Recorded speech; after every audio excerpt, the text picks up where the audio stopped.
بسم اللہ الرحمن الرحیم۔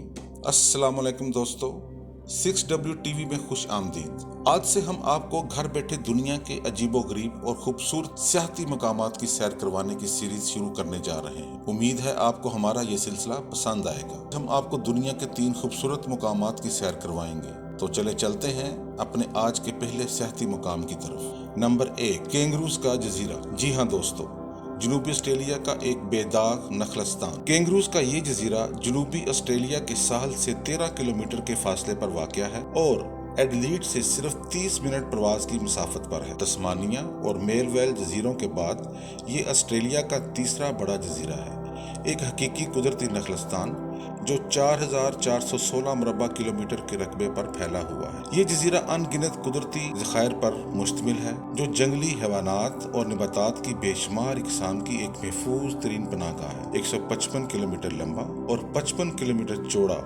یہ جزیرہ نصف کورسیکا کے برابر ہے، جس کی کل آبادی صرف 4000 افراد پر مشتمل ہے۔ کینگرو جزیرہ کینگروز کی سب سے زیادہ آبادی والا مسکن ہونے کی وجہ سے مشہور ہے، اسی لیے اس علاقے کا نام کینگرو جزیرہ ہے۔ لیکن دوستو، یہ جزیرہ کینگروز کے علاوہ کوالا، سمندری شیر، پینگوئن، پیلیکن اور بے شمار دوسرے کئی پرندوں کی اقسام کو بھی ایک محفوظ پناہ گاہ مہیا کرتا ہے۔ دوستو، یہ جزیرہ ایک حقیقی جنت کا عکس پیش کرتا ہے، جس میں یوکلپٹس پودوں کے 50 سے زائد مختلف اقسام موجود ہیں، شاندار چٹانیں جو سمندر کو ہر وقت دیکھتی رہتی ہیں، اور ایک نہ ختم ہونے والا ساحلی سلسلہ جو سمندر کے کرسٹل کلیئر پانی سے ڈوبا رہتا ہے۔ یہ ایک ایسی انوکھی جگہ ہے جہاں آپ قابل ذکر چٹانوں اور ایڈمرلز آرک کی غیر معمولی ترتیب جو کہ وقت کے ساتھ ہوا اور پانی کے قدرتی عمل سے قدرت نے تخلیق کیے ہیں، ان کی تعریف کیے بنا نہیں رہ سکتے۔ کینگروز جزیرہ اپنی جنگلی نوعیت کی بے مثال توجہ کے علاوہ تازہ مچھلیوں اور سمندری فوڈز کے لیے بھی مشہور ہے، اور نہ صرف یہ کہ ہلکی آب و ہوا کی بدولت جزیرے پر متعدد فارم ہیں جو بہترین مقامی بکری کی شاندار افزائش اور مزیدار شہد تیار کرتے ہیں۔ بدقسمتی سے اس جنت کا ایک حصہ 2020 کے موسم گرما کے دوران آسٹریلیا میں لگنے والی آگ سے تباہ ہو گیا تھا۔ دوستو، اس جزیرے کے لیے یہ ایک بہت ہی سنگین اور تکلیف دہ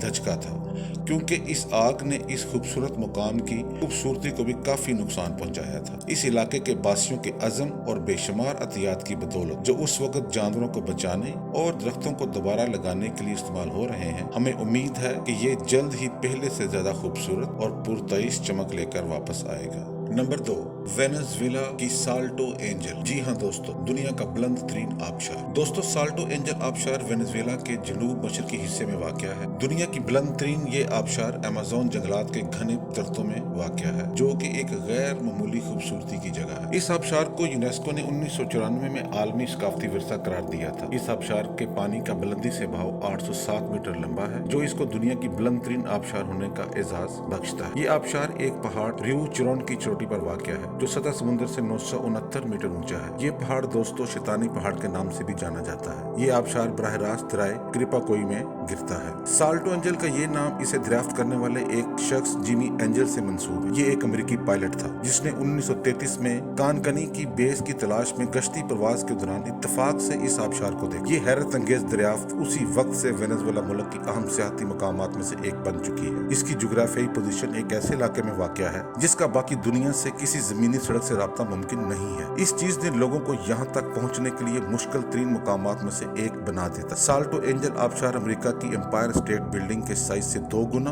اور نیاگرا آبشار کے سائز سے 15 گنا زیادہ بڑا ہے۔ اسے دیکھنے کا واحد راستہ یہ ہے کہ اس پر ہیلی کاپٹر یا ٹربو پروپ ہوائی جہاز سے اس علاقے میں پہنچا جائے۔ دوستو، اس آبشار کے دلفریب نظاروں سے لطف اندوز ہونے کے لیے اس کے مشاہدے کے مقام تک پہنچنے کے لیے آپ کو پہلے وینزویلا کے ایک گاؤں انیاما میں پہنچنا ہوگا۔ یہاں سے ایک کشتی پر سوار اور ریور چون کو عبور کرنا ہوگا اور آخر میں ایک دلدل کیچڑ والے علاقے میں تقریباً 1 گھنٹے کا سفر طے کرنا ہوگا۔ سالٹو اینجل شو سے پوری طرح لطف اندوز ہونے کا بہترین وقت جون سے دسمبر ہے۔ یہ آبشار برسات کے موسم اگست اور ستمبر میں اپنے پانی کی فراوانی کی بدولت اپنی زیادہ شان دکھاتا ہے۔ نمبر 3، عظیم بلیو ہول۔ کریبین سمندر کا ایک عظیم نیلا ہول یا گڑھا۔ دوستو، ہماری آج کی آخری سیرگاہ کا نام گریٹ بلیو ہول ہے، جو کہ لائٹ ہاؤس ریف کے درمیان واقع ایک بہت بڑا خلیج ہے۔ کیریبین سمندر میں ایک چھوٹا سا ٹول ہے، یعنی کسی خیمے کے ابھار کی طرح ہے۔ یہ پانی کے اندر زمین کی سطح پر واقع ایک سنک ہول ہے جس کا قطر 300 میٹر اور گہرائی 123 میٹر ہے۔ گریٹ بلیو ہول یونیسکو کی عالمی ثقافتی ورثہ کی سائٹ بیلیز کول ریف سے تعلق رکھنے والی ایک شاندار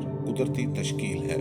دوستو، یہ بلیو ہول تقریباً مکمل طور پر گول شکل میں ہے اور اس کی خاص بات اس کا گہرا نیلا قدرتی رنگ ہے جو اس جگہ کو ڈائیونگ کے شوقین افراد کے لیے حقیقی پرکشش بناتا ہے۔ اس کی تشکیل کے بارے میں ابتدائی مطالعہ فرانسیسی ایکسپلورر جیک کوسٹو کے مشن کی بدولت ممکن ہوا، جنہوں نے 1971 میں تحقیقی جہاز کیلپسو پر سوار ہو کر پانی کے اندر تحقیق کی تھی۔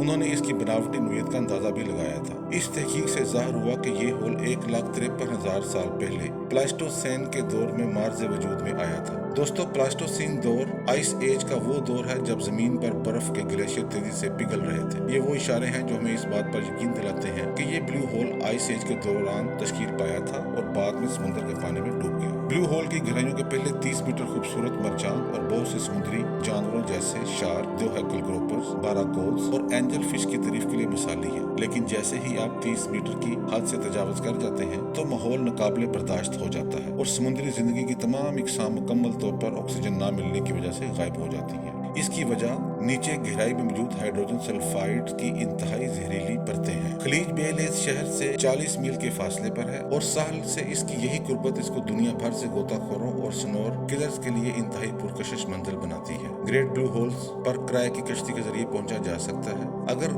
آپ اوپر آسمان سے اس بلیو ہول کے دلکش نظارے سے لطف اندوز ہونا چاہتے ہیں تو نجی ہیلی کاپٹر کی سواری بھی لے سکتے ہیں۔ دوستو، امید ہے آپ کو آج کا ہمارا یہ ایپیسوڈ پسند آیا ہوگا۔ چینل کو لائک اور سبسکرائب کیجیے اور اپنے دوستوں سے شیئر کریں تاکہ آپ تک ہماری اس طرح کی دوسری ویڈیوز بھی پہنچتی رہیں۔ شکریہ۔